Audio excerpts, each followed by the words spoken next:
Hello YouTube, my name is The Nobody, and today I'm interviewing Bearing, and I brought a guest with me, DDJ MGTOW. Yo. What's going on, people? What was it, DDJ MGTOW? What does DDJ stand for? Doomsday Jesus. Oh, okay. I always wanted to ask you that.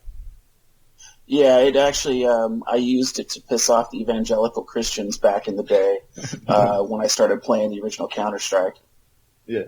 Well, back when everyone the skeptic community, I guess, didn't like Christians too much. This was before that. This was in the 90s when Counter-Strike was brand new. We were playing online, and I'm old, and these evangelical Christians would come onto the server, and they would start talking about God, and I just got furious, so I decided to just change my name. And you would have been playing over dial-up, yeah? No, we had the internet back then. This is the late 90s. We had I actually had SDSL. I was one of the few that did. Yeah, I ran servers and stuff back then. Okay. But I am the original Doomsday Jesus on the internet. How would they know that it stands for Doomsday? For what your name stands for, basically. Well, we just told them on the stream, and those who know me know what it means. But yeah, I use the Doomsday Jesus moniker, but since I don't really do that kind of online gaming anymore, I just shortened it to DDJ.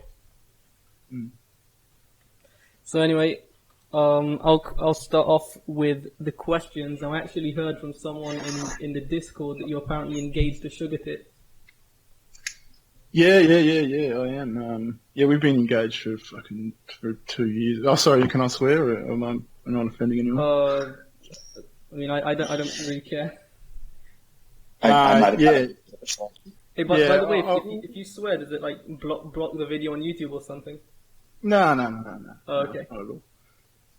Yeah, we've been engaged for about 2 years, but it's one of those things that, like, I think we just did it to, like, I think she wanted a fucking ring, and it was sort of like to make the like mum and dads and fucking grandparents happy sort of thing. Like, oh, we got engaged, but we're not. I don't think we're the sort of people who will. We're not rushing to get married. Put it that way. I can't stand the fucking thought of doing a wedding. Fuck that. Yeah, but aren't you already married, like under the law, I guess? Because I saw you on the MGTOW 101 TFM live stream, and like apparently you're married to her technically. Under the law, yeah, no doubt. I mean, I've got no problem with that. I just don't want to fucking do a wedding. You don't want the ceremony. Yeah. It's expensive. Yeah. Mm. So, Bearing, you know what that means? What does that mean? You can't be a MGTOW. I'm sorry to disappoint you. Hey, fucking, what's his name? Didn't turd thing monkey guy make me a fucking honorary MGTOW? I'm pretty sure he did. And if he didn't, I'm making that up. Well, he's not the king of MGTOWs. I'm sure, yeah. MGTOW's a philosophy, it's not a movement, but I'm sure that... Yeah, no, I'm pretty sure there's cards and shit, guys. I'm pretty sure I've got a card and everything. Perfect. Yeah, hand in your MGTOW badge. Did you renew your dues? Yeah. So any others? Yeah, the whole MGTOW thing is more like with some of the guys who talk about it, you'd think it would be like the SJW version of the oppression Olympics. I'm more MGTOW than you. Okay, whatever. No offense to MGTOW, there are some weird MGTOWs. There definitely. Are. Like, have you guys heard of that traversable MGTOW? He's a weird one. I haven't. I haven't seen him either. I tend to stick to the, I guess, more like Barbarossa, Thinking 8, TFM type MGTOW. So I personally haven't. Yeah, so those guys are alright. Have a look at this guy. Traversable MGTOW. I don't think his heart's in the wrong place, but he's just bizarre. I got in a war with him a few months ago, and it didn't end pretty. So what you're saying is that some night when I'm intoxicated, I should watch you guys' videos going back and forth? Yeah, absolutely. It's good fun. Perfect. Wait, so you actually had like a war with him? Yeah. He actually threatened to fucking send someone to kill me like a couple of weeks ago. It was quite intense.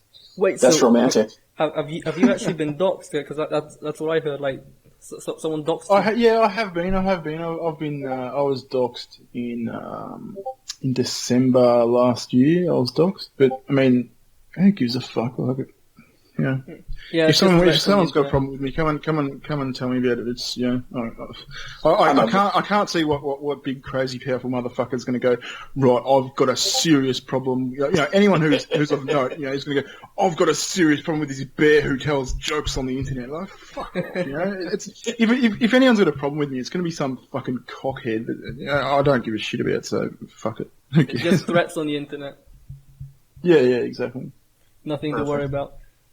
Sorry, I was kind of curious what you think of this whole Laci Green thing. Look, I think there's a lot of people making it into more than it is. Like I've heard a couple of people sort of say, "Oh, now that you're on our side and shit," that's not what she said at all. If you actually watch a video and listen to it, she actually reaffirms the fact that she's a feminist. Yeah. And all she does is say, "But I'm willing to listen to people. I'm willing to talk to people now," which is a great thing. I don't get like why they said she. Some people say she's been red pill. That doesn't make any sense. I mean, I don't. I tend to use the red pill more like I think originally used. I think those are people who are attracted to her, and they're just simping for red pill. Look, I'm willing to listen and sort of.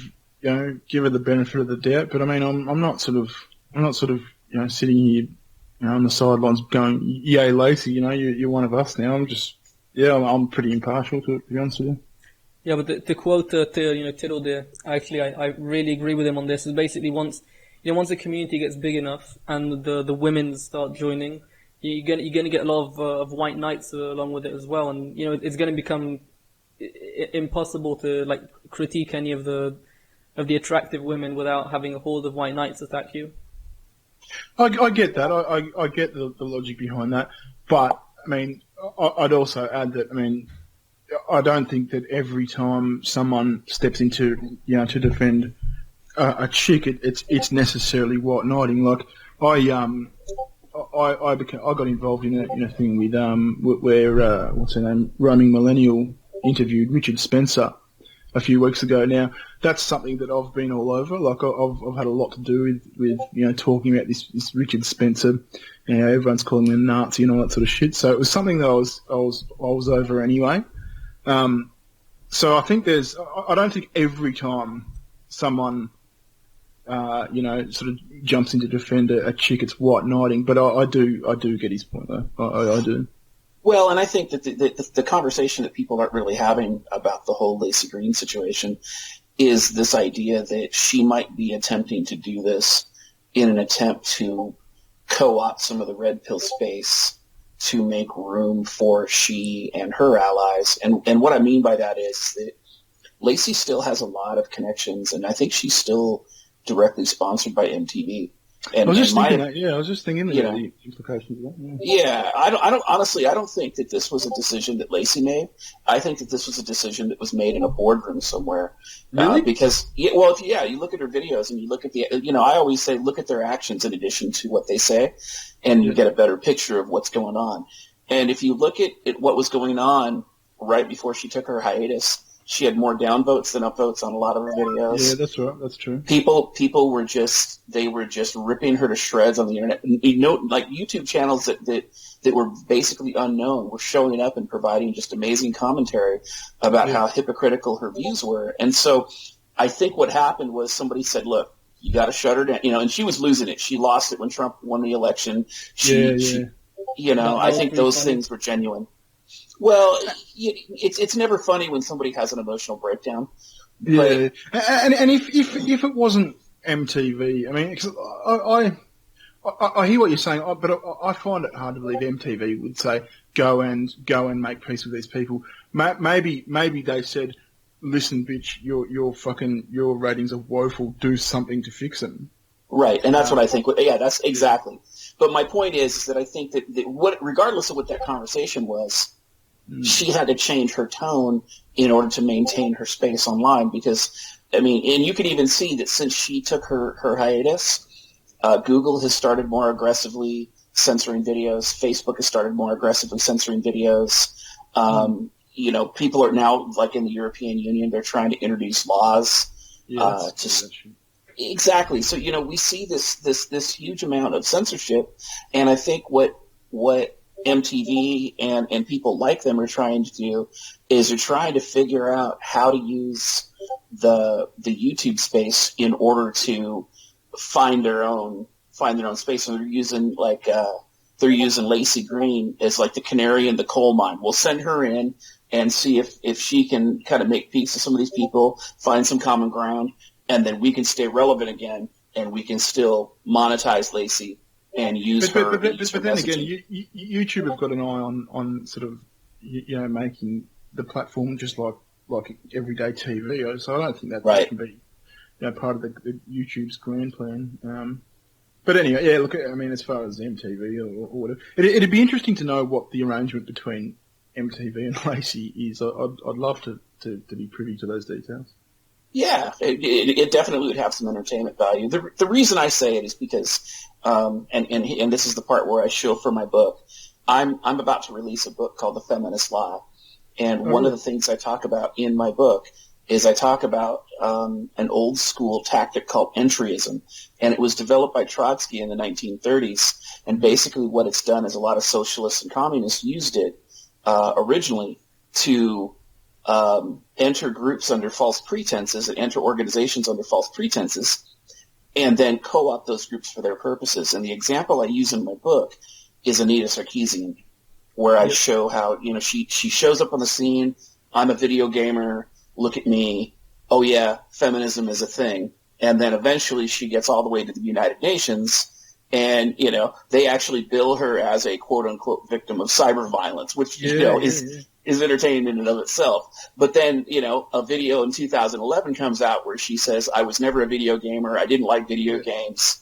And I just did this to push feminism. That's a classic example of entryism.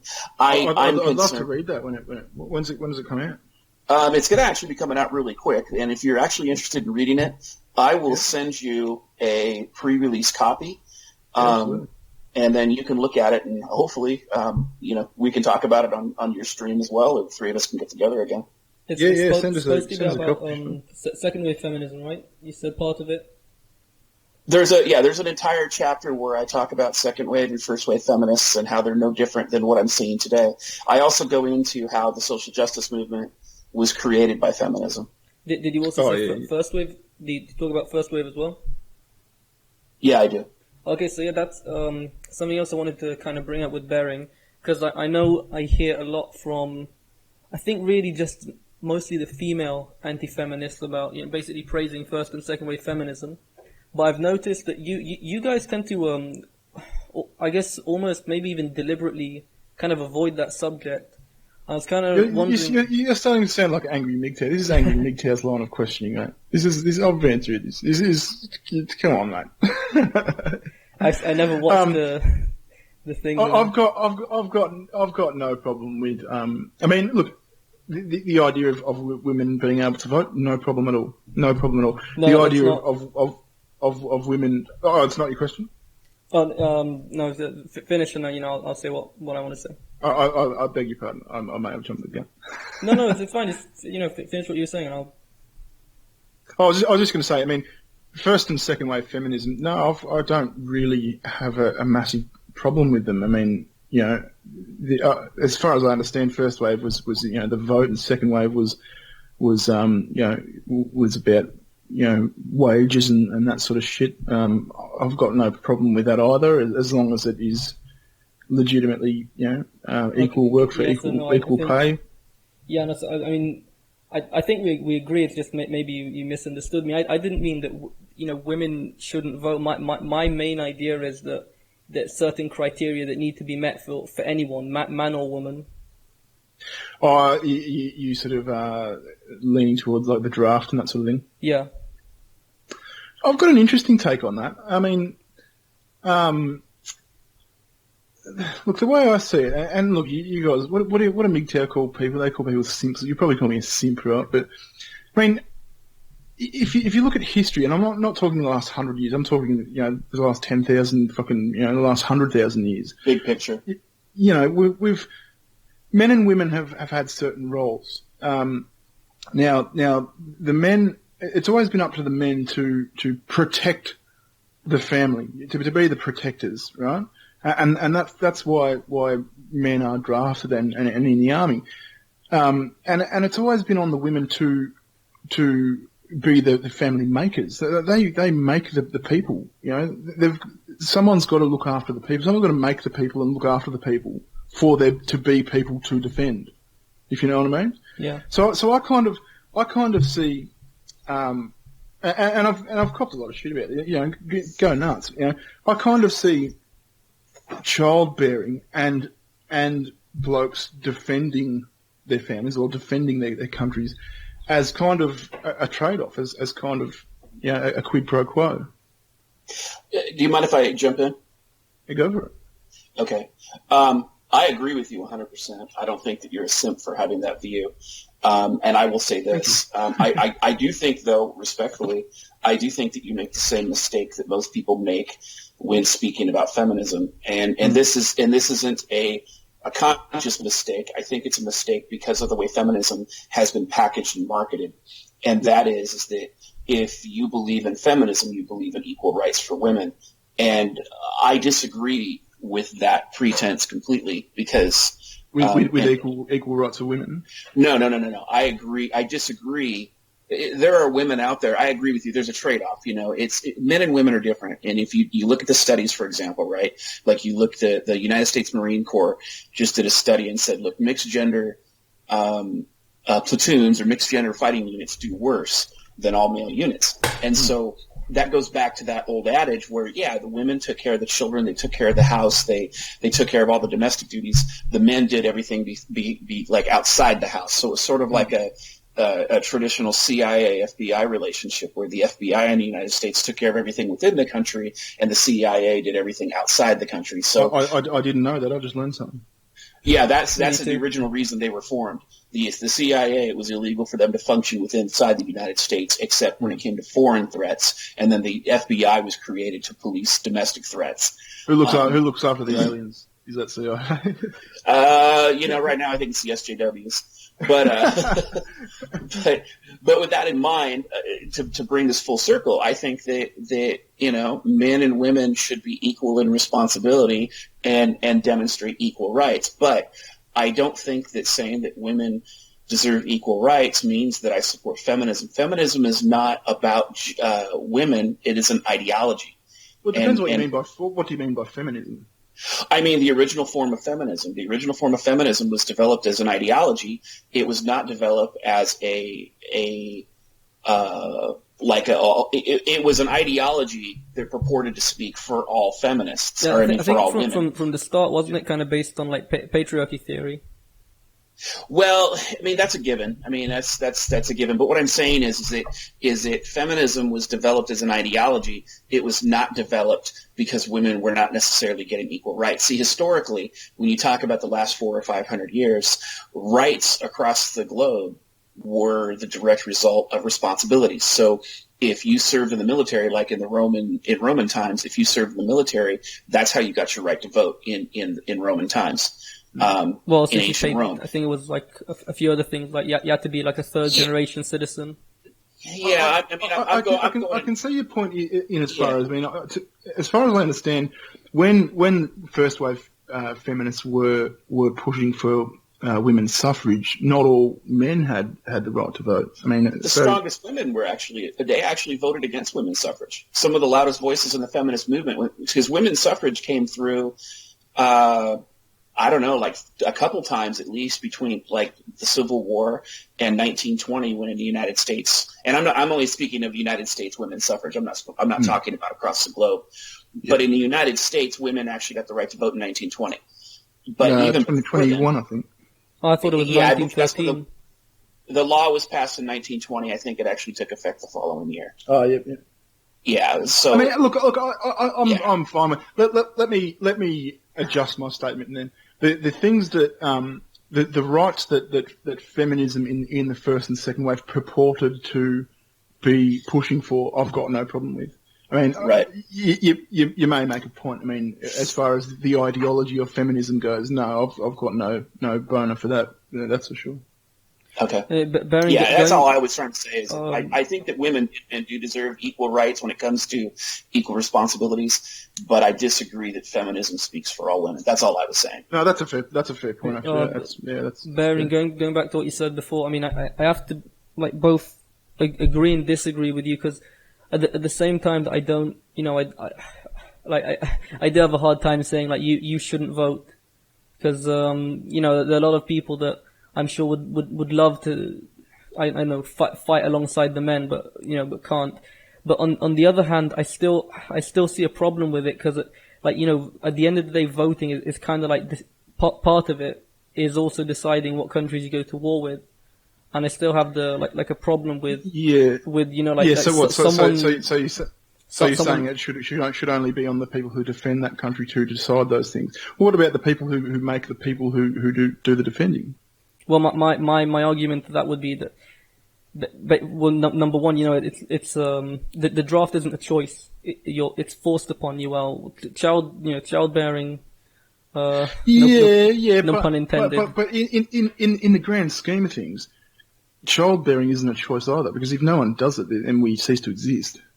Yeah, individually, yeah, sure, it's a choice, but it has to happen, doesn't it? Yeah, I agree. In the past, it wasn't as much of a choice as it was now. I mean, I'd say it wasn't forced upon anyone, but it was pretty much a given that, just about any woman would have some kids. But now things have definitely changed. I mean, but really, if you want to go to like my ideal, my utopia, it's really just, I guess like a libertarian society where basically you have the non-aggression principle, and I know a lot of people disagree with me on it, but I really don't like the idea of voting in general, because at the end of the day, it's just a way for 51% of the population they basically have the right to do almost anything they want to 49%.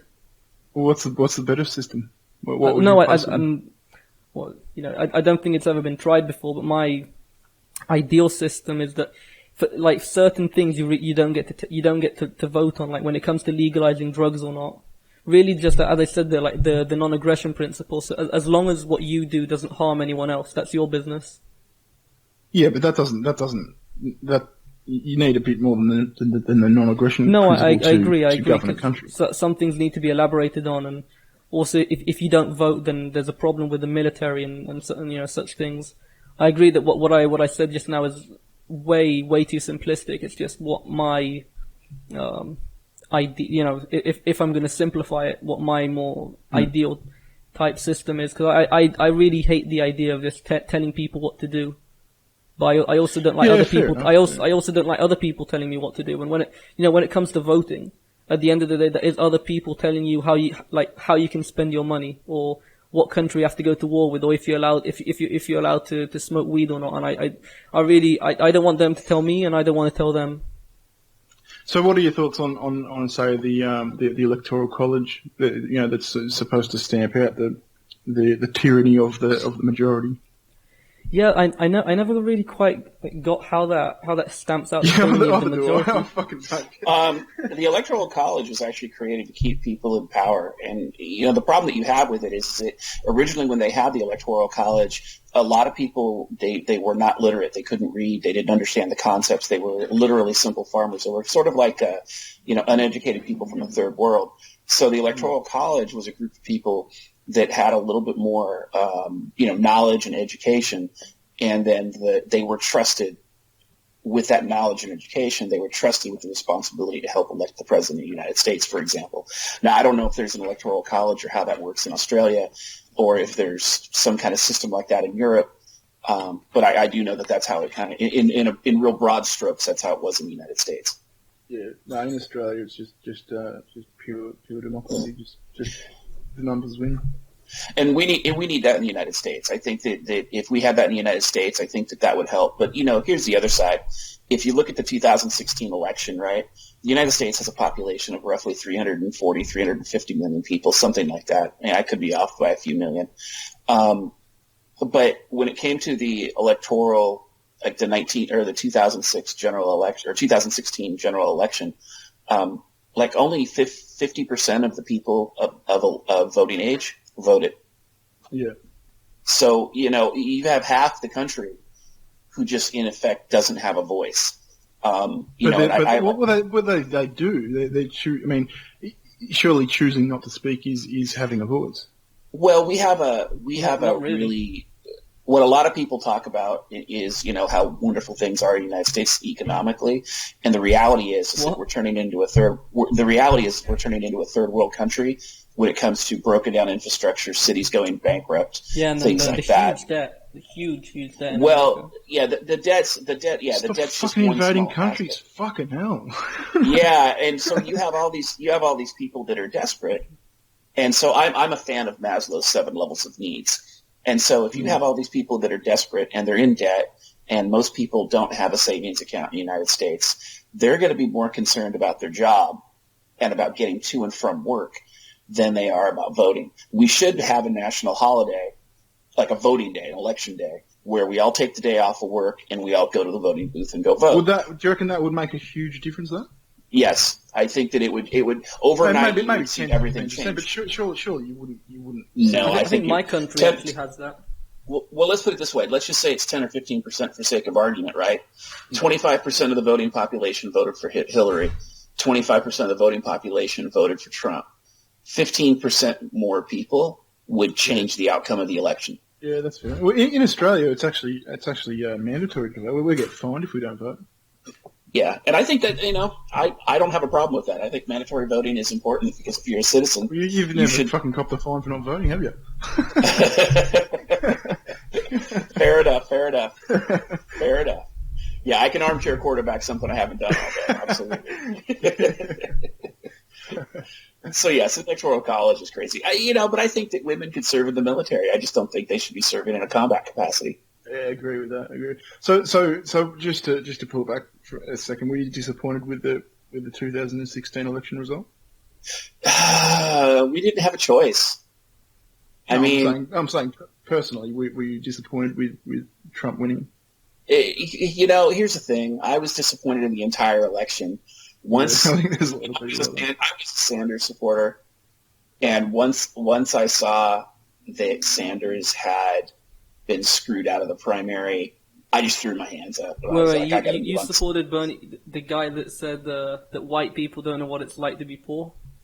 Bernie's only trying. Bernie never said some weird that. shit to me. He said some fucking weird shit. Yeah, but he's also, I'm pretty sure the guy's also like a socialist, just like really crazy high taxes. But before you start going to Bernie's crazy, you have to understand that before the primary ended, he wasn't saying any of that stuff. He wasn't saying any of that stuff. His one of the major things that his platform made sense, which was keeping America. Isn't that bad? So doesn't that mean he was saying he was just saying what he thought was the right thing while he was in the spotlight? And that's why, like I said, at the time, that's where it was. But once I saw how he got screwed the primary, and I realized that he was just a shill for Hillary to try to bring people back into the fold, I realized at that point that our electoral system is so corrupt that we just didn't have a choice. Because if you look at Hillary and you look at Trump, they're two sides of the same coin on everything except on social justice issues. But when it came to foreign policy, they were almost exactly the same. Actually, no. Even on social justice issues, I've seen. I made a video about this. Trump is like in some issues, he's almost a feminist, like a third wave feminist. I mean, the guy passed the bill trying to get more women into STEM. The classic.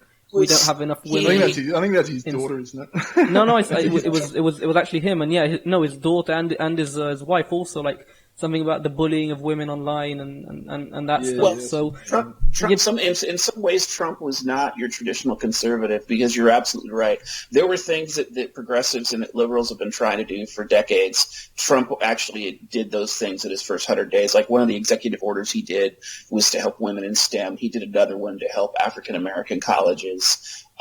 He's done a variety of things. The bill was very vague. Like, what did it actually do? Because when I read it, all it said was helping women in STEM. It didn't say what it was going to do. It didn't say if it was going to give more funding or anything. All it said was helping women in STEM. That's like just encouraging them. That's it. So what did it actually do? Well, shut the fuck up and accept it, you fucking bigot. Right. Yeah. Exactly. No. It was an executive order. And it basically ordered all the relevant agencies to come up with regulations to do what the order said. So, Trump doesn't necessarily he can't create the laws as president. He can only execute the laws as part of the executive branch, but his executive orders, he can tell people what to do. So the idea of his executive order was, I'm going to go ahead and tell the education, secretary or whatever, here, you have to figure out some regulations to make this happen, to make me look good. Basically, all the executive order was in that regard is a hot potato. Yeah, it did seem very vague. Too vague to mean anything, kind of. But it's interesting that he did it after he was president. Like, he might have actually gotten even more votes if he said he was going to do that before he was elected. I'm kind of curious why he wouldn't just tell the women that he was planning on doing it. Because he would lose his base. Because what? He would lose his voting base if he had done that. Oh, yeah. I guess a lot of anti-SJWs voted for him as well. Yeah. Hey, Barry, and I have a question for you about Australia. Sure. What is your opinion on that Australian immigrant who avoided jail time, or I should say he was an immigrant to Australia who avoided jail time for sexually assaulting somebody recently? I just read about him. It's fucking disgusting. Well, Bering obviously supports him. No, it's fucking disgusting, and that's I share the attitude of most people. There's very few people here that say, that's fair enough. That's fucking ridiculous. You've come to a new country. You've got to obey the laws of the land. You've got to fit in or fuck off. That was ridiculous. I don't know what happened there. Well, the question that I have for you on that is, what was the feminist response in Australia to this guy? I didn't see one, to be honest with you. I didn't. I mean, admittedly, I think these days I sort of have my ear closer to the ground in American stuff. It's funny to say. I was actually having dinner with my mum last week, for Mother's Day, and she was talking about all this Australian politics stuff, and I sort of said, I don't know to a few things, because I think I focus more on America now. Because I'm assuming your mum and your whole family know about your channel, right? Yeah, they do. Yeah. So they support you, yeah. Yeah, mum and a few of the siblings or a couple of the siblings were a bit funny about it at first, but yeah, it's all good now. I mean, I think they got the impression I was some, what the feminists call me, some horrible fucking, troll bully at the start, but as time sort of went along, they saw what it was about and they understand. But you got to understand, I went from an associate director at fucking, a multinational real estate fucking company that, I just sold my business to, only 6 or 8 months previous to when I started doing this full time. So it was a, and I've been doing that for 10 years. So it was a bit of a shock to the system to say, hey guys, I'm now a fucking cartoon bear on the internet. So, wait, are you self-employed now, or do you have your own? Yeah. So, I'm self-employed. Because I was always curious about, do companies actually fire you once they find out you're an anti-SJW? I didn't. I quit before that. I realised. Because I've seen. I was lucky enough to have a channel that was able to, more than replace, my income that I was making at the time. So, yeah, that decision was in my hands, thankfully. Yeah, it's a good thing you got a business now going too, because the whole YouTube ad thing. Yeah, and I think everyone's copped a hit on that. But I mean, I think there's also a lot of fucking doomsday people out there that are like, you look at fucking what's his name, David Packman. You guys watch David Packman? No idea. Oh fucking hell! The world's gonna fucking end. It's I don't think it's that bad. It's not that bad.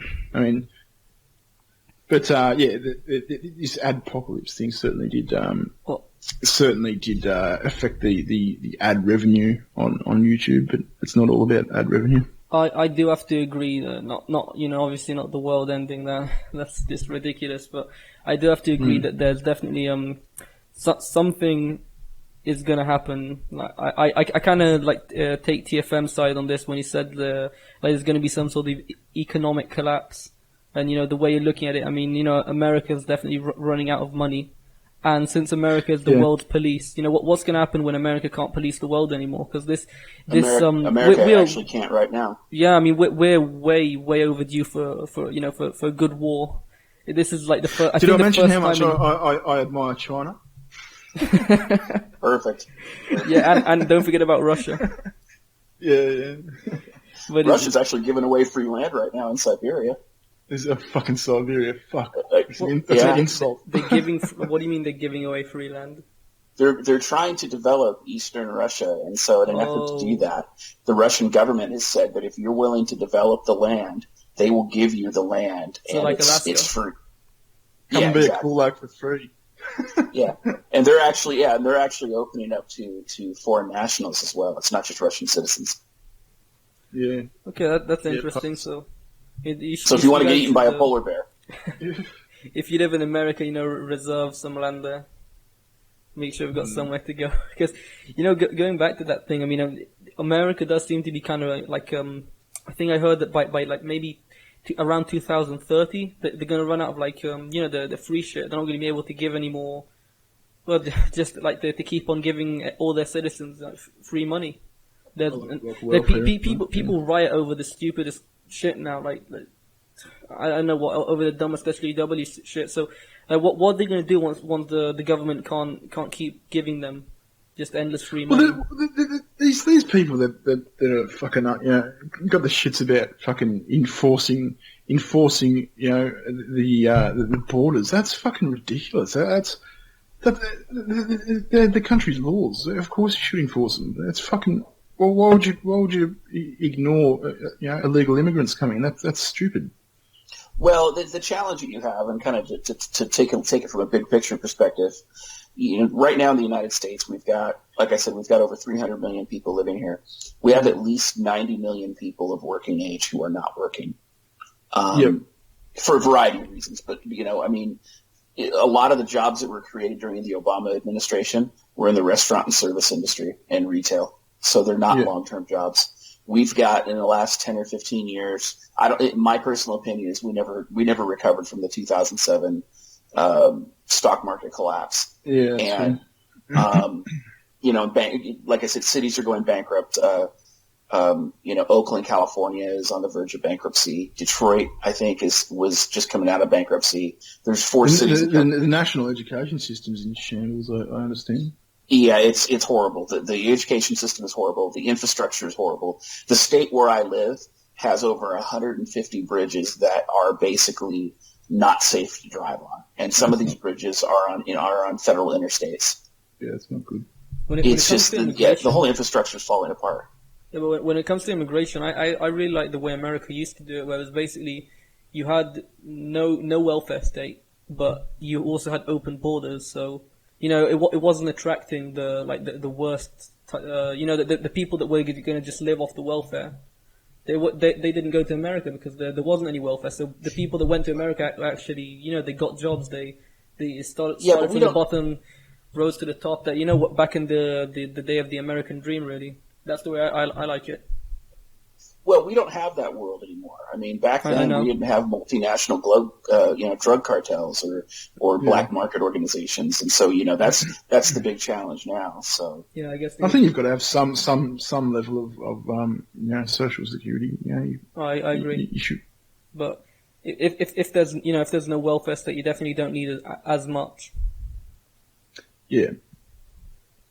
Actually, have you guys heard about that new fake academic paper that just was released in Oregon? What? It's called The Conceptual Penis as a Social Construct. Oh, I did see that. I saw that. What? I haven't seen it. What's that about? I didn't fully read into it. What's that about? All right. Let me grab you I'm going to give you a link to the actual article that goes into detail. So basically, these two academics decided that they were furious at the social justice movement and the feminist movement targeting men. I just put a link in the Skype, and I'll put a link to the paper itself. Oh, I saw that they decided, online. Yeah, they decided to they decided to create this fake paper of gibberish. Oh, shoot, sorry. Spam the second one again. Give me a second here. I actually have a PDF of the actual study itself. They created a paper of gibberish that basically said penis is a social construct, and it was part of the reason for global warming. And everything else in the paper, it's not giving me the. Okay, there's a hot link in the link that I gave you that actually has the paper. It's the title of the paper, and you can go right to the link for it. Anyway, I can really see the paper from here. Yeah, so basically the idea was they wanted to create gibberish with a bunch of social justice jargon, so they put all the buzzwords and stuff in the paper. And here's the best part. They submitted it to a social justice friendly academic journal. It was peer reviewed twice. Everybody loved it, and they published it. That is fantastic. They really are just becoming parodies of themselves. Yeah. Well, it shows the level of intellectual dishonesty in the social justice and feminist movements, because basically it was a man-hating study that basically said men were evil. Just had the right buzzwords in it. I never got that. I mean, it's like 1 minute they say there's no such thing as men and women, then they say all men are evil. So make up your mind. Yeah. I've pondered that in the past as well. I get stuck on it. Well, I mean, it's been obvious for a while. They're not trying to be intellectually honest or anything. They just say what gets them results. Whatever they'll say whatever they need to say. It doesn't. Yeah. So, Baron, you said you were aware of this. What did you think of it? I to be honest with you, I saw the headline and I read the first, a few words of the opening paragraph, and I got distracted. So it was something that I was coming back to, but you've shed a little bit more light on it now. That's fucking hilarious. Yeah, it's fantastic. That is golden. It's like the fucking. Remember the I was talking about this with someone before the. What was it? Feminist glacier study or something that came out a couple of years ago. I remember that. That was pretty ridiculous. That was golden. Anyway, so actually, I did kind of want to ask you about a few more kind of MGTOW-ish topics, because this was supposed to be kind of like a more MGTOW style interview. Sorry about that. It's not even. Actually, I don't think it's even. We'll stop talking about vaginas. Okay. It's not even an interview anymore, actually. But anyway, so I was curious. I'm sure you've heard of these terms like hypergamy, Nawalt, that stuff. So I was curious what your opinion is. What's hypergamy? I have known it in the past, but I'm blank at the moment. What's hypergamy? DDJ, you mind? Hypergamy, in an overgeneralized sense, is the idea that women will go from man to man for the purposes of gaining resources. So once a man can no longer provide resources or stability to that woman, she's going to look to another man to find those things. Basically, fall out of love with him, essentially. Like she loved him when he had money, not anymore when he doesn't. Yeah, I get it. I mean, it sounds like a horrible thing, but let's face it. If your wife's vagina closed up, I mean, exactly. You get what I'm saying? Yeah, I mean, it does kind of, it's really based off of evolutionary psychology. What men look for in women and what women look for in men, the most basic roles of men and women is that, as you said actually when we were talking about first wave feminism, is women take care of the children, but for that they need resources, and men what they want to reproduce, and for that they need a not closed up vagina. Yeah, spot on. So anyway, you got to swipe the card. You got to swipe the credit card to open it up. Yeah, actually, it does. I just remembered they did. Can't remember what it's. Not a study or whatever. Basically, they gave a group of monkeys basically money tokens, and they taught them that they can get. What was it? DDJ, did you see that? That was a TFM video, but I forgot most So basically, of the information. They taught them that with the tokens they could get. I think it was like food, right? Was it food, snacks, something like that? And almost instantly, the female monkeys started trading tokens for sex. Is that right? Yeah. Fucking whores, fucking hooker monkeys. It's actually really interesting, because you can even see Like this idea that feminism is like a new thing. It's. I mean, you can see it in Rome. You can see it in, because I know a lot of people are going to say it's like a Jewish conspiracy, right? I mean, you can see it like in Rome, in Japan. I really don't know how many Jews are in Japan. I don't think George Soros quite reached Japan yet. But you can even see it in animals if the conditions are met. Like that's in bonobos, I'm sure you've seen I think Karen Strawn even made a video about it. Yeah, she's done some wacky videos like that. It really just seems to be like if the conditions are met, then it's going to happen. Well, it seems to be, that sort of tells you it's just it's at least partially just the nature of males and females. Yeah, although definitely getting funding doesn't hurt. Yeah, yeah. Also, there was one more thing. I can't remember what it was. By the way, I have some questions too. Once you're done there. Yeah, no, you go ahead. I'll ask them when you're done. Okay. While you're hunting. Looking. All right. So Barry, I noticed that you made some videos about Steve Shives. I did. Yeah. I do that on occasion. Yeah. So just to give you a little bit of ammo to bring Steve Shives back to reality. I don't know. Are you familiar with the U.S. organization called RAIN? No. They're the Rape, Abuse, Incest National Network. Right. They are the largest organization of its kind in the country. Did you say incest? I did. That's part of the name of their organization. Did you got some incest story you want to tell us, or I mean, are we going to go lean it in? I'm trying to figure out. Are they supporting? Are they supporting incest? No. They're like an anti-rape, anti-incest, anti-abuse. They're not the pro-incest fucking fan. Right. He's like, oh, this stream's done. If you're not into incest, we can't talk anymore. So anyway, in 2014. And this is in my book as well, shameless shill. They actually to the Department of Justice that debunks rape culture completely. Is that right? Yeah, it's a pretty crazy sort of thing. But so this idea when people start talking about rape culture, it's all a fiction. And it's interesting that Steve Shives and people like him start talking about how, they're just perpetuating rape culture. He has no clue what he's talking about. I mean, as far as you know, has Steve Shives ever mentioned, what was it, RAIN, the organization? He doesn't. He probably doesn't know that they exist. My guess is his wife doesn't let him out of the house long enough to do this research. That's interesting. I'd love to have a look at that.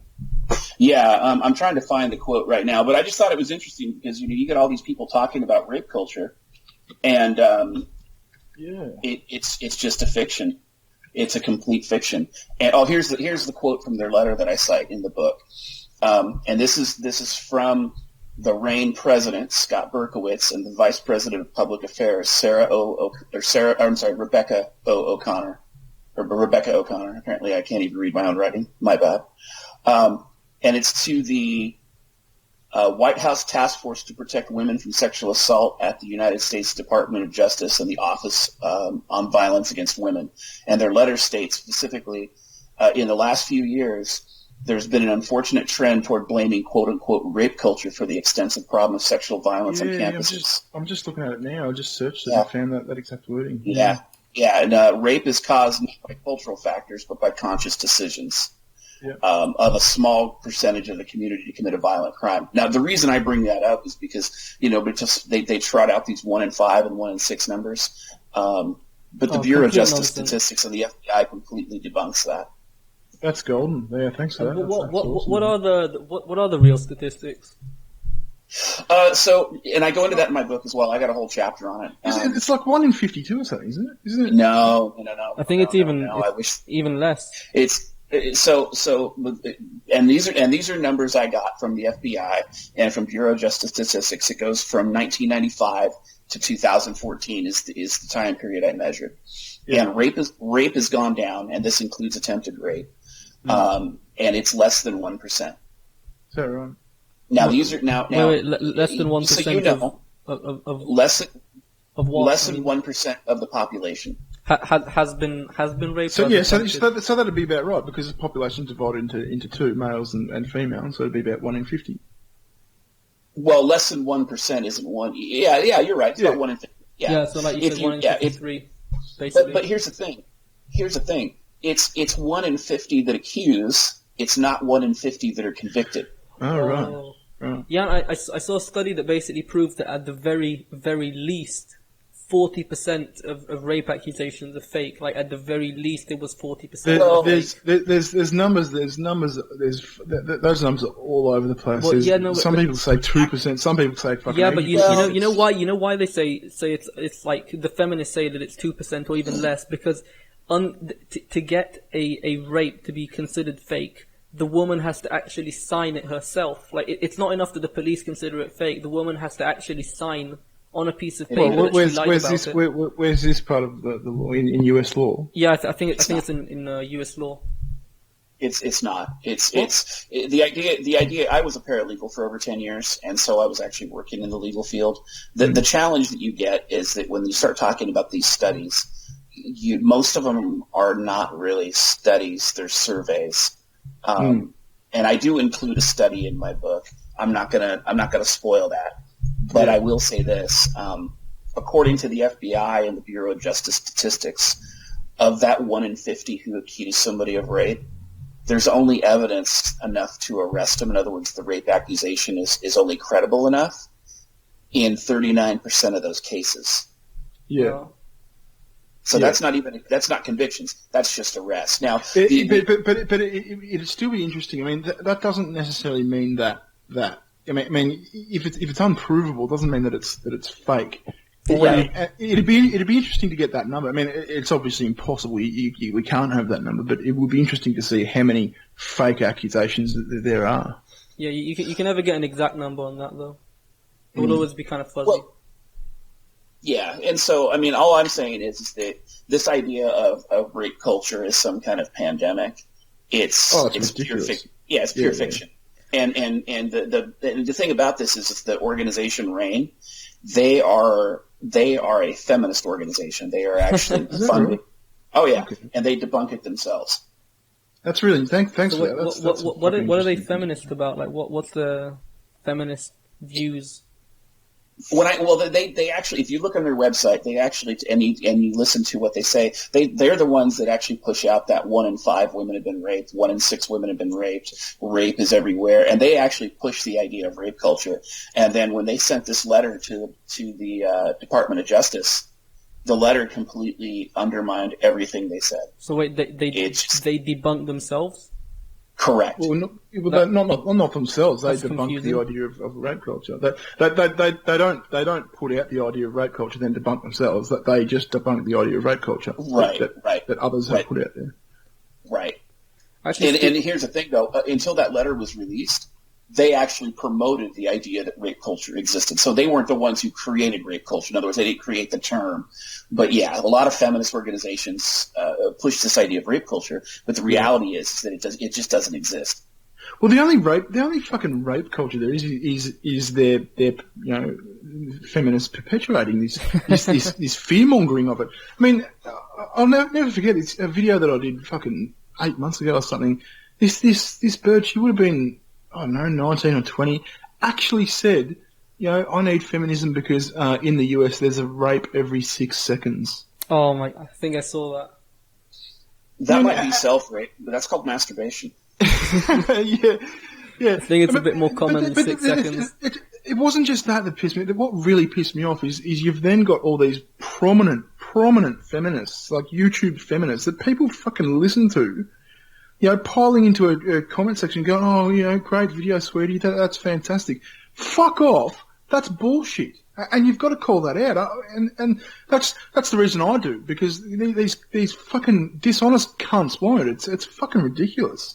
Actually, and to take that a step further, I don't know how it is in Australia, and I don't know how it is in Israel, but in the United States, we have this legal term. It's called innocent until proven guilty, and the idea is that a man is considered Well, that's a whole different subject. But in criminal court, if a man is accused of a crime, right, he is entitled to an unbiased investigation by law enforcement. He's entitled to an attorney. He's entitled to a jury of his peers. He's entitled to see all of his evidence. And more importantly, he's actually entitled to confront his accuser. And so, I think that's pretty universal, isn't it? I think that stems back to fucking Magna Carta, doesn't it? Yeah, it's based in English common law. It actually is. But it was codified in the United States back in the late 1800s, and so by the Supreme Court. But the idea, though, is that, in my opinion, is this: if someone accuses somebody of a crime, they better file a police report. And the problem that we have in the United States is that, you know, everybody's accusing everybody of rape, and nobody's filing any police reports. And my example in the current news is Steve Harvey. Steve Harvey's wife is suing him for $60 million because he is supposedly raped and tortured her. You know what? And there's no police report. There's no police report. Yeah. No investigation. What are your thoughts on the colleges, expelling and taking action based on preponderance of evidence? So my theory is this: and I go into this in more detail in my book. Anytime you accuse a man of a crime, and you accuse him in a civil setting, like a family court, like a college campus, anything but a criminal investigation, right? You deny that man's due process because in a civil setting, in a college setting, he doesn't have the right to an investigation. Let's take colleges specifically, so like Title IX, right? In a Title IX setting, if I go to college, I date some chick, she decides I've raped her the next morning after we've had sex, she goes and reports it to the Title IX office or to the college campus, then I have feminist ideologues who already hate men doing the investigation. I don't have a police department. I have no guarantee of that. When I go to the actual tribunal, I don't know what the evidence is. I'm not allowed to confront my accuser. I don't have a criminal jury of my peers, and I don't have a right to remain silent. And so the right to remain silent is enshrined in the United States Constitution. It's one of the strongest rights that we have. However, it can be waived. So what you have is this separate, I like to refer to it as a witch hunting organization on college campuses and in family courts, where they deny a man his constitutional, legal, and due process rights in an effort to demonize him as a rapist. And the reason that this is troubling is because in the United States, men, they're pissed. They're done. You know, they really do hunt you down, though. They actually have, like, the feminists, you know, they have their sites of men that have simply been accused, and they save the names. Yeah. Well, we're gonna, I'll touch on that. But they really do that, basically hunt you down for that. Yeah, and they do have Facebook groups for that. They have hidden Facebook groups that document names. They've got Google documents in the cloud where they're making witch hunting lists of people they've accused of rape. But to bring this back full circle, the men have gotten upset. They're started suing, and they're winning 70% of the time because they're saying, "Look, you violate." Oh yeah, it's an absolute disaster. And because what they're doing is they're saying, "Look, you're denying me my due process rights." And there's a case that I talk about in my book where not only are these issues indefensible, but in this one case I talk about in my book, there was a police investigation.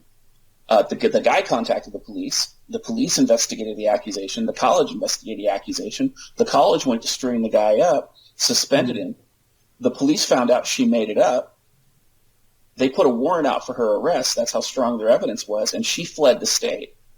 Yeah. And she never came back. She's still a fugitive from the law. She fled the state. And the college took almost 2 years to reinstate this man. Yeah, and by that stage, his academic career's fucked. Tell me, did you ever watch? I did a live stream probably 6 months ago with an ex-American prosecutor. I'm not sure what state he worked in. A bloke by the name of Nick McLean. I've not heard of him. I'll watch the stream though.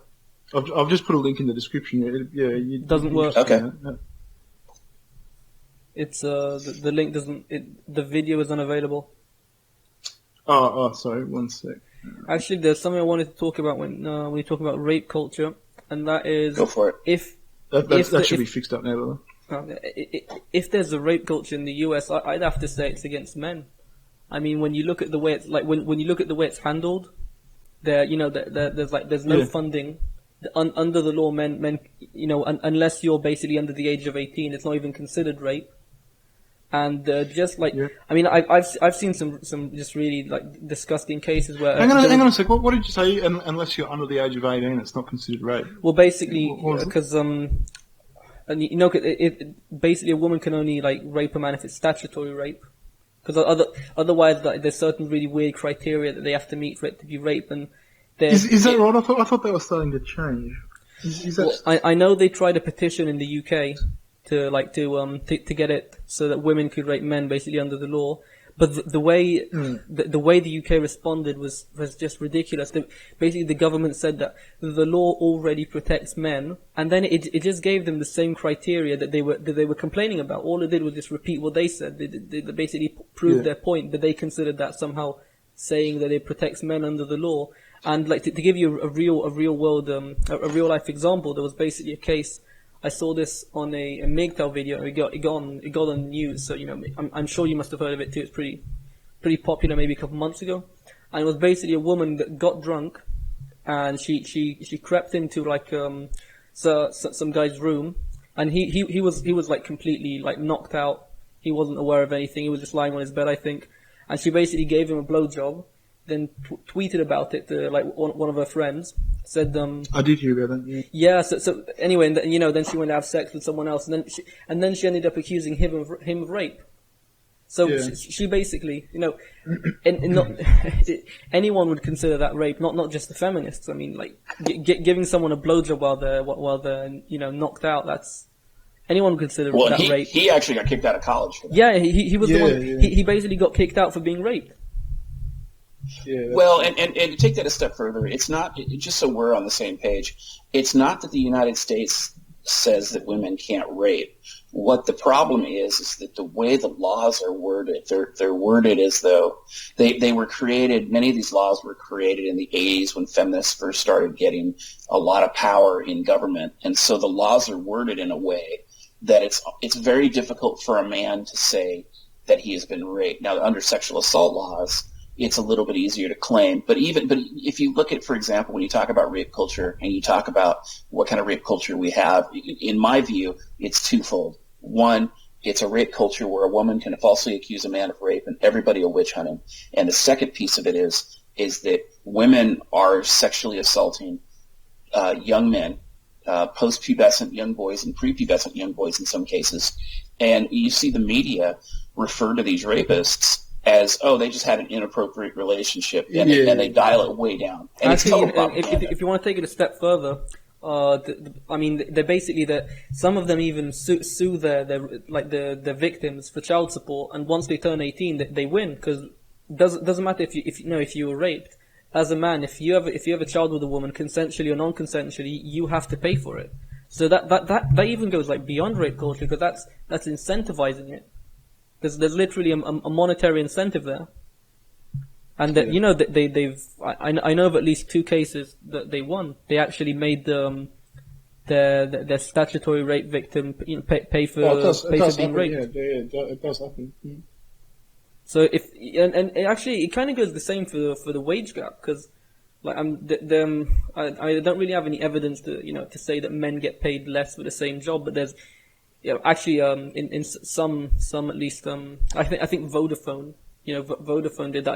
I saw that from you, but it's really like everything they complain about, you can easily, with just like 5 minutes of research, just flip it around. Like if there's a glass ceiling. What do you call affirmative action? It's this assumption that women are downtrodden somehow, and that we must fix it for them. Yeah, but it's like, like with rape culture, when they talk about like a glass ceiling for women at work, like what do you call it for the affirmative action? That's a glass ceiling on men. Like, everything they say, you can easily just flip it around on them. Yeah. Actually, I think there's 2 sides of the same. I think there's there's 2 sides to every coin on that. Definitely. I mean, and I think that some of the things where you see the disparity in the workplace, it's a question of whether or not women are interested in those things. It's like the whole STEM field argument. We need more women in STEM. Well, don't choose gender studies. How about that? Yeah, we don't need more women in STEM. They want more women in STEM to feel like things are equal. Yeah. Did you have any other questions, or did you want me to ask? Actually, I just remembered what I wanted to ask. Bearing, and that I wrote it in the chat. Basically, is that how you spell it? Gynocentrism?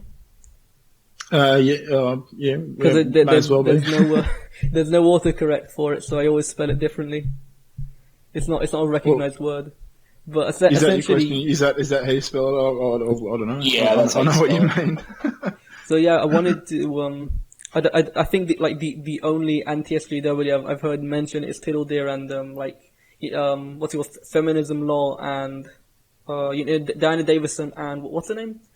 The other one that basically the men's rights activist face, Karen Strawn. Yeah, her. So those are the only people I've ever seen even bring it up, and I was curious what your opinion is on it. Do you think it's a real thing? Do you think it exists? Oh yeah. I mean, it goes back to what we were saying before. There's humans are biologically programmed to protect women, and there's that's not all bad. We wouldn't have evolved to what we are now if it wasn't that way. There's a reason for it, evolutionary reason for everything.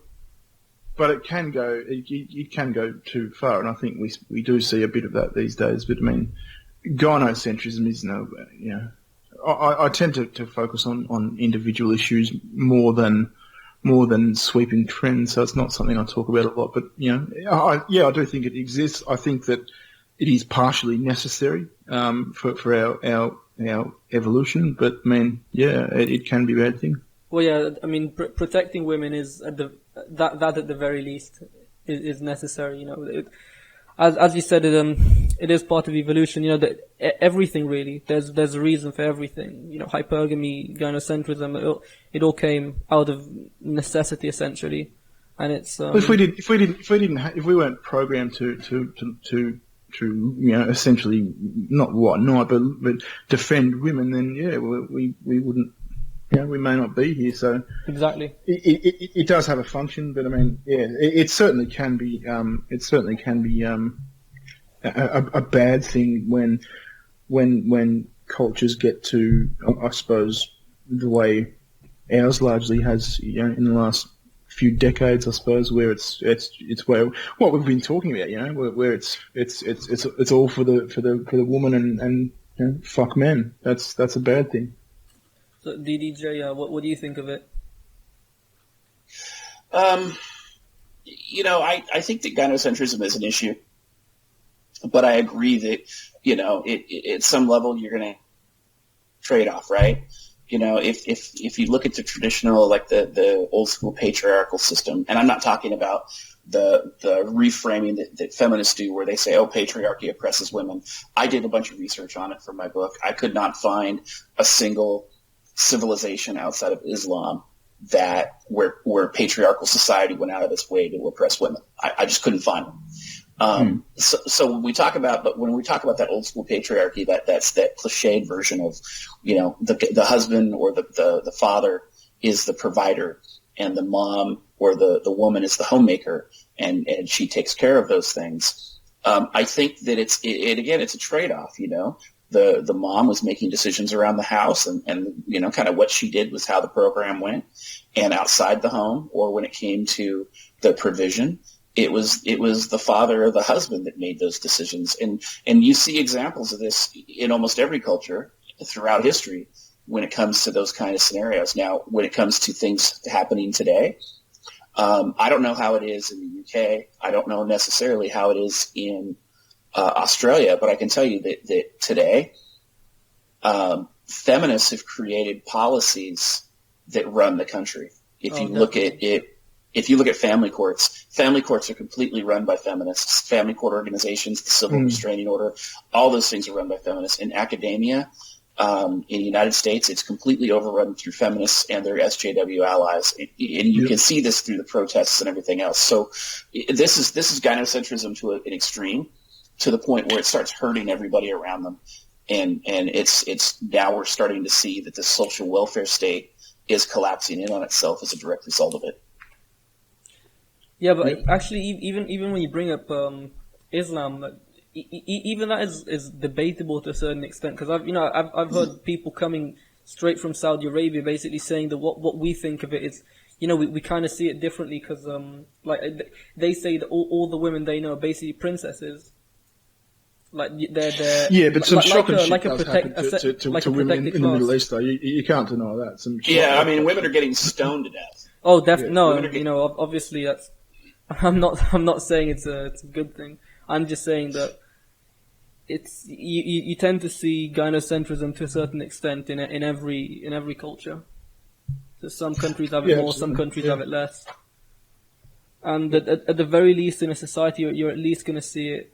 Like, even in the most patriarchal society, you're going to see it at the very least in the sense that they want to protect women. Well, we only have two hard patriarchies in the world right now.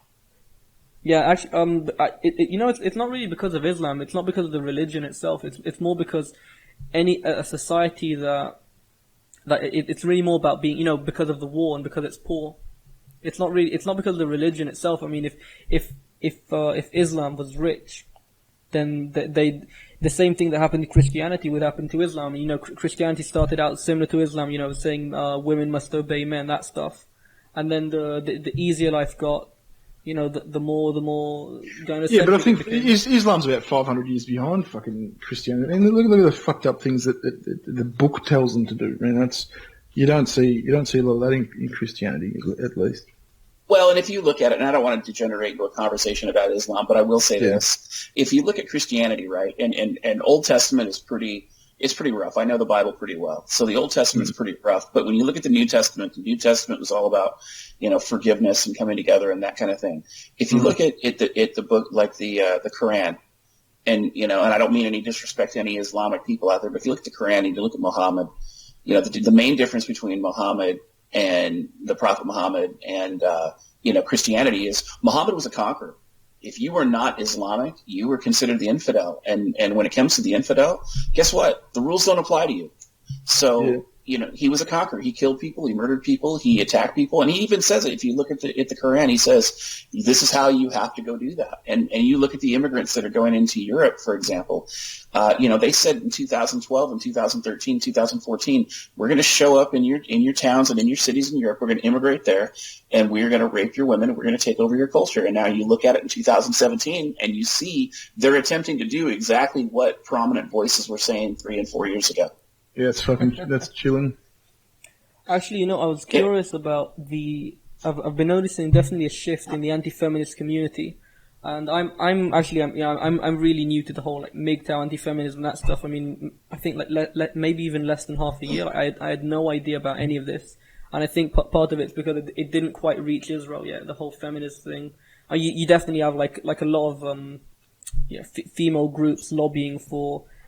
Just endless privileges for women, but they don't really call themselves feminists, so no one tends to talk about it. But anyway, I noticed that whenever I do try to bring up topics like gynocentrism, or if I say like we don't have equality under the law, because a lot of people tend to just shut it down. I try to bring up just give all sorts of rights that women have over men, and the people tend to shut it down. So do you think the communities, like some people are open to these things, or they believe that like we already have equality under the law? Yeah. There's a lot of people. Yeah. There's a lot of denying. The issues. That's for sure.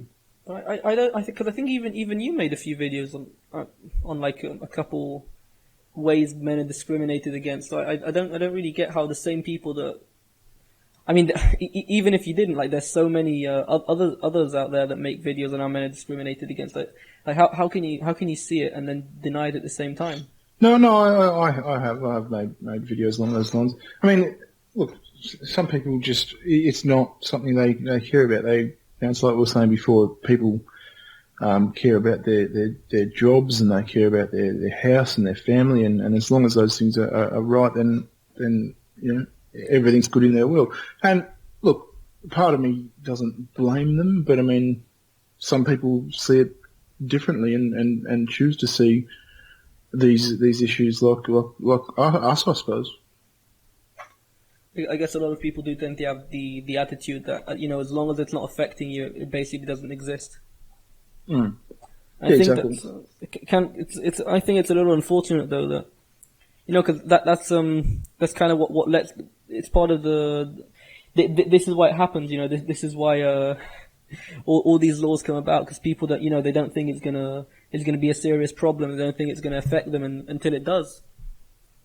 Or either that or certain laws came about when there actually were issues and they're outdated, or they're of a different time. They're just not necessary anymore. It's a culture shift. Sometimes the laws don't. No, that's definitely a problem. But did you actually see that now? Even the right are essentially trying to basically attack men's rights. Not I wouldn't say like directly attack their rights, but they're trying to expand the family court in some state in America. I can't remember. I didn't see that. No. What state is that? It's in Oklahoma, and actually they've been doing this for a long time. So basically what they've decided to do, Baron, is that in Oklahoma, they've created a unified family court, and what they're allowing it to do is to hear domestic violence cases and other kind of cases with the same judge, so that feminist judge can start making decisions on everything that's involved with that family as opposed to just the divorce. Oh, shit. Yeah, that can't be good. Yes, I don't think I really don't think there's a single politician or not that I know of, or single, I guess, political group that is. I've never really seen a political group campaigning for men's rights, other than the MRAs, but they don't really like. Are they in office somehow? Or do they have any political power? No, they're not. I just don't think it's a vote getter. So it seems like it really is impossible to get like any men's rights group to have any sort of power. Well, you have to understand, and here I go. This is the internet, so I apologize, audience. I have to do this. Conspiracy theory. Nazi Germany only had 10 years to change its society, right?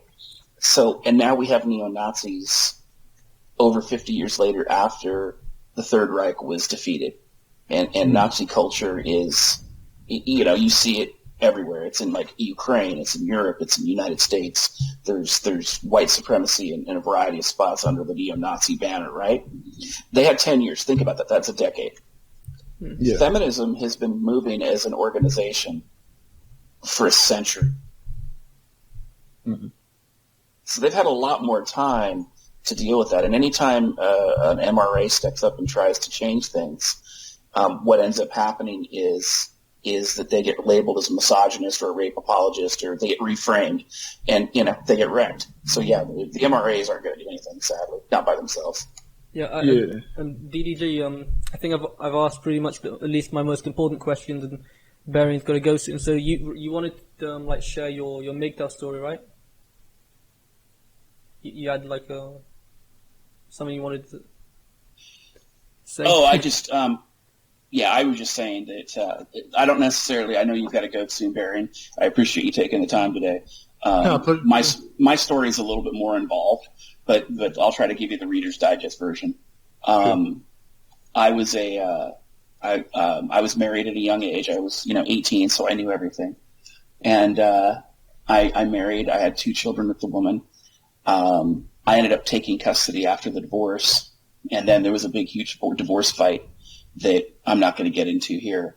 But needless to say, I ended up winning the divorce fight after a lot of trial and tribulation. And then I remarried, and we were together 17 years. And I was able to use, because, there's a lot of, you can't use your ex's infidelity in court. So we were in court. I was actually able to use her infidelity to not necessarily for the purposes of divorce, but for the purposes of child custody, so that I could demonstrate that her infidelity was a symptom of mental health problems like narcissism, bipolar disorder, things like that, and to show how that would be a problem with children. Yeah, and these are proven. Like this is. And is that usually not accepted? Nobody usually makes the argument. I did it in most of the paralegal cases I touched, and I would always win. Usually what would happen is the opposing side would be like, oh, wow, he's got peer-reviewed journals and everything, and so the attorney I'd work with would bring all that up. And then they'd be like, we need to have a recess so we can settle. And then they would settle out of court and we'd move on with our day. Well, I did it to my ex-wife and ended up custody with my younger two children as well. So I fought 2 divorces of my own, won both times, and, did that for 10 years as a paralegal in the family law system. And I was a family law paralegal. But yeah. This book of yours, it's going to be interesting. I can't wait to read it. Well, what I want to do is, if you're interested, and is I'll share it in the chat so that nobody gets a copy as well. And then if you want to read a draft of it to kind of give you a primer of what's coming, then go from there. Because the idea is that it really debunks. I have a lot of citations and sourcing, and I really go out of my way to debunk most of feminist ideology. And I'm more than interested in reading that. Yeah, so even the first wave feminists, they did campaign for a bachelor tax. So well, they campaigned for all kinds of things. First wave feminists were racist. So oh yeah.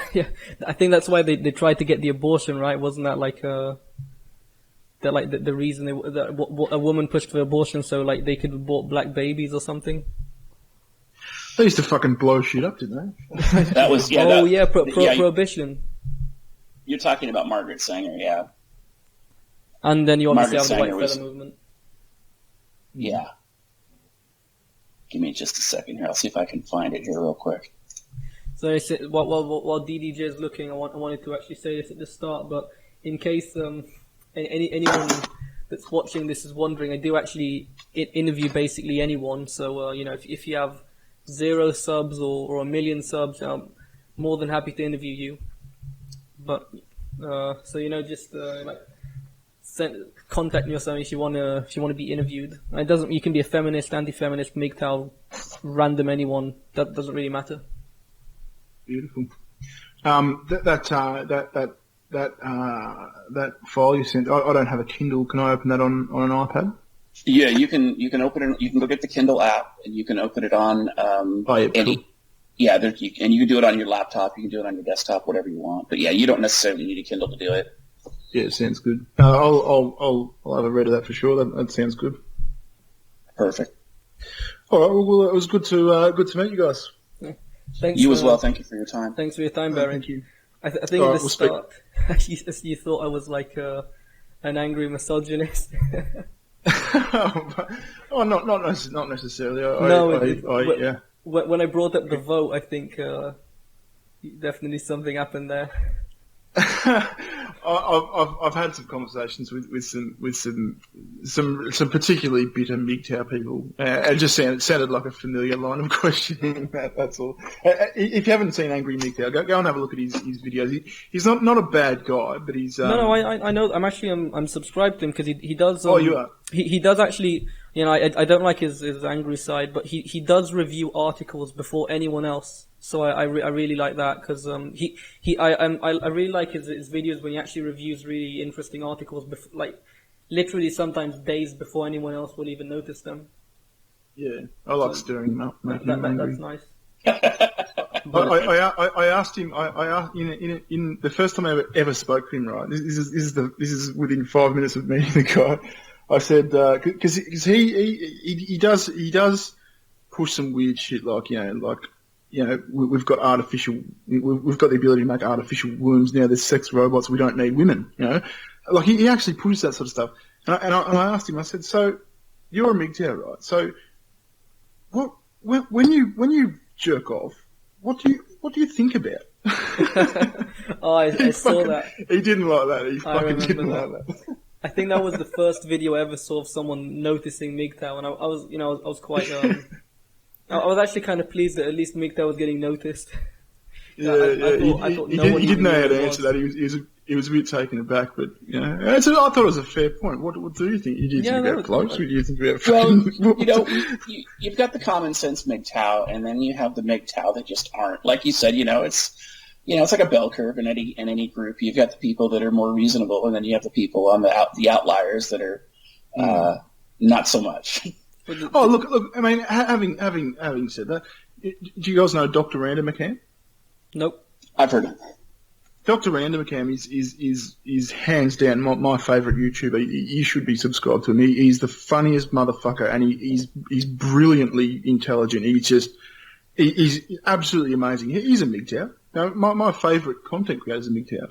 So yeah, I think there's a wide spectrum. Definitely, because MGTOW is it's a philosophy. So that to be a MGTOW, you're gonna have so many types of MGTOW, because it's such a. I mean, what is it? Don't get married, don't be gynocentric, and I guess have a penis. Like that's it. Then you're all you have to do then is identify as a MGTOW, and congratulations. So you're gonna have a lot of MGTOW. Like everything there's else. the card. Remember, you got to have the card. We discussed that. Right.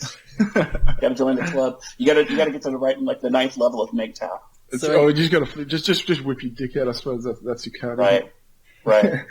All right, boys. Lovely to chat. We'll speak again soon. Yeah, no problem. Thanks for joining, Baring. Bye. Well, that was productive. Yeah, it was. Thank you. I appreciate it. I didn't mean to chat so much. I apologize. Sometimes I'm no. That's why I brought you. I need I need someone else to help represent MGTOW properly.